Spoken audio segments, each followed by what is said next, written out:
Hey guys, so I thought while we're waiting for everyone to vote on the chapter book we're going to read, I will read a picture book for you today. Say hi to Penny. Hi Penny. She wanted to be in the video. She's going to listen to the story too. This is Sylvester and the Magic Pebble. This was one of my favorite books when I was little.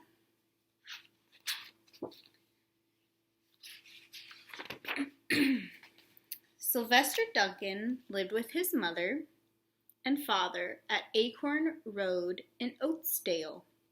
One of his hobbies was collecting pebbles of unusual shape and color. On a rainy Saturday during vacation, he found a quite extraordinary one.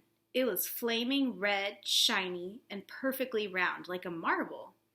As he was studying this remarkable pebble, he began to shiver, probably from excitement, and the rain felt cold on his back. "I wish it would stop raining," he said. To his great surprise, the rain stopped. It didn't stop gradually as rains usually do. It ceased. The drops vanished on the way down. The clouds disappeared. Everything was dry, and the sun was shining as if rain had never existed.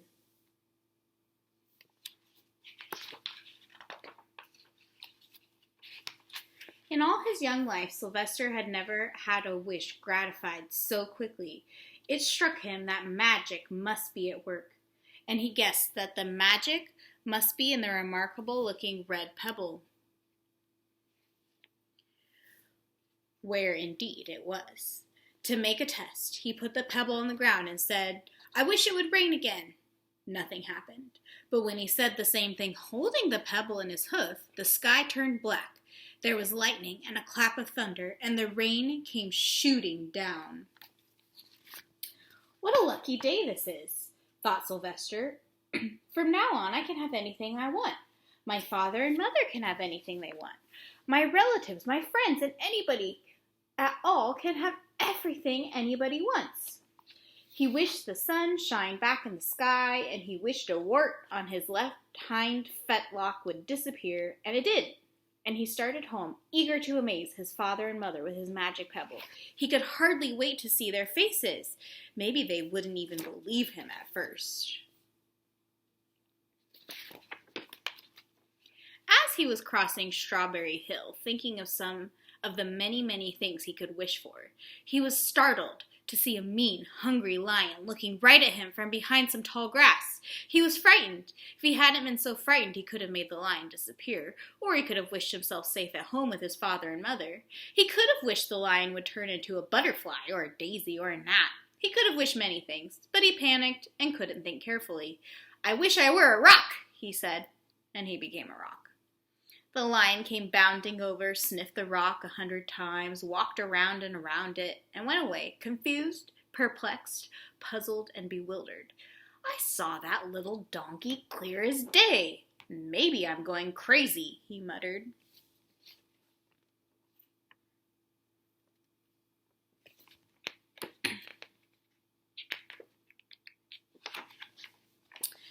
And there was Sylvester, a rock on Strawberry Hill, with the magic pebble lying right beside him on the ground, and he was unable to pick it up.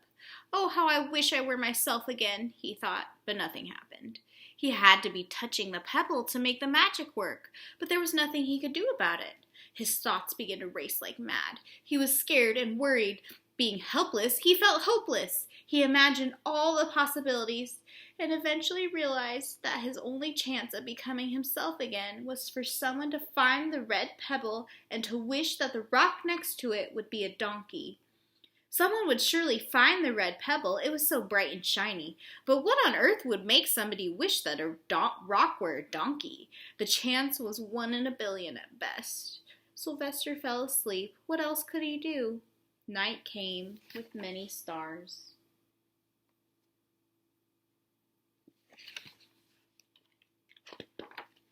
Meanwhile, back at home, Mr. and Mrs. Duncan paced the floor, frantic with worry. Sylvester had never come home later than dinner. Where could he be? They stayed up all night wondering what had happened, expecting that Sylvester would surely turn up by morning. But he didn't, of course. Mrs. Duncan cried a lot, and Mr. Duncan did his best to soothe her. Both longed to have their dear son with them. "I will never scold Sylvester again as long as I live," said Miss Duncan, "no matter what he does." At dawn, they went about inquiring of all the neighbors.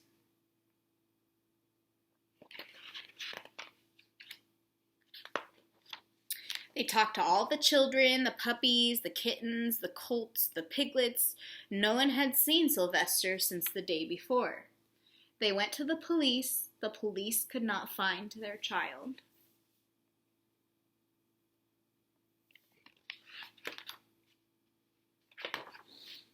All the dogs in Oatsdale went searching for him. They sniffed behind every rock and tree and blade of grass, into every nook and gully of the neighborhood and beyond, but found not a scent of him. They sniffed the rock on Strawberry Hill, but it smelled like a rock. It didn't smell like Sylvester.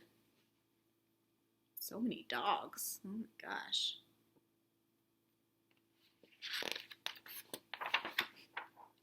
After a month of searching the same places over and over again, and inquiring of the same animals over and over again, Mr. and Mrs. Duncan no longer knew what to do. They concluded that something dreadful must have happened, and that they would probably never see their son again, though all the time he was less than a mile away. They tried their best to be happy, to go about their usual ways, but their usual ways included Sylvester, and they were always reminded of him. They were miserable. Life had no meaning for them anymore.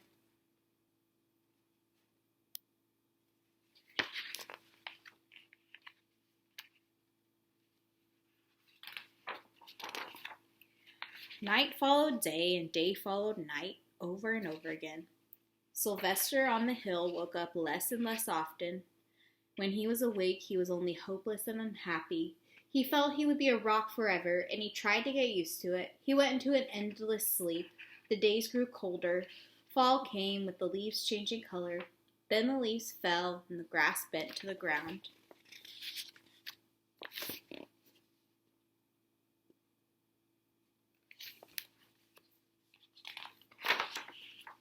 Then it was winter. The winds blew this way and that. It snowed. Mostly the animals stayed indoors, living on the food they had stored up. One day a wolf sat on the rock that was Sylvester and howled because he was hungry.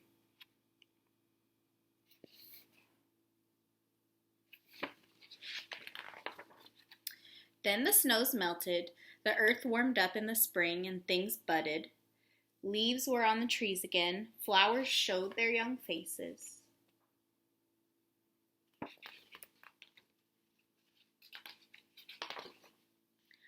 One day in May, Mr. Duncan insisted that his wife go with him on a picnic. "Let's cheer up," he said. "Let's try to live again and be happy, even though Sylvester, our angel, is no longer with us." They went to Strawberry Hill. Mrs. Duncan sat down on a rock. The warmth of his own mother sitting on him woke Sylvester up from his deep winter sleep. How he wanted to shout, "Mother, Father, it's me, Sylvester, I'm right here!" But he couldn't talk. He had no voice. He was stone dumb. His own mom was sitting on him. Maybe I should sit on you, Penny. Oh, that would squish you. Mr. Duncan walked aimlessly about while Mrs. Duncan set out the picnic food on the rock. Alfalfa sandwiches, pickled oats, sassafras salad, Timothy compote. That sounds gross. Suddenly, Mr. Duncan saw the red pebble. "What a fantastic pebble!" he exclaimed. "Sylvester would have loved it for his collection." He put the pebble on the rock. They sat down to eat. Sylvester was now as wide awake as a donkey that was a rock could possibly be. Mrs. Duncan felt some mysterious excitement. "You know, Father," she said suddenly, "I have the strangest feeling that our dear Sylvester is still alive and not very far away." I am, Sylvester wanted to shout, but he couldn't. If only he had realized that the pebble resting on his back was the magic pebble.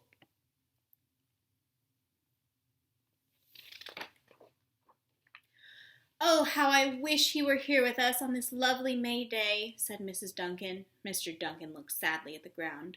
Don't you wish it too, father? She said. He looked at her as if to say, how can you ask such a question? Mr. and Mrs. Duncan looked at each other with great sorrow. I wish I were myself again. I wish I were my real self again, thought Sylvester. Sorry, my computer went to sleep. Where was I wish I were myself again. I wish I were my real self again, thought Sylvester. And in less than an instant, he was. You can imagine the scene that followed. The embraces, the kisses, the questions, the answers, the loving looks, and fond exclamations. Look at his dad's face. When they had eventually calmed down a bit and had gotten home, Mr. Duncan put the magic pebble in an iron safe. Someday they might want to use it. But really, for now, what more could they wish for? They had all they wanted. The end. Alright, that's story time today. And Penny fell asleep. Apparently she doesn't like that story. Here's the other cat. Let's see. There she is. Say hi, Daisy. Yeah. Say hi. She's looking out at the rain. Well, she turned now to say hi to you. Alright, guys. Don't forget to vote on the story you want me to read, the chapter book you want me to read, and see you tomorrow.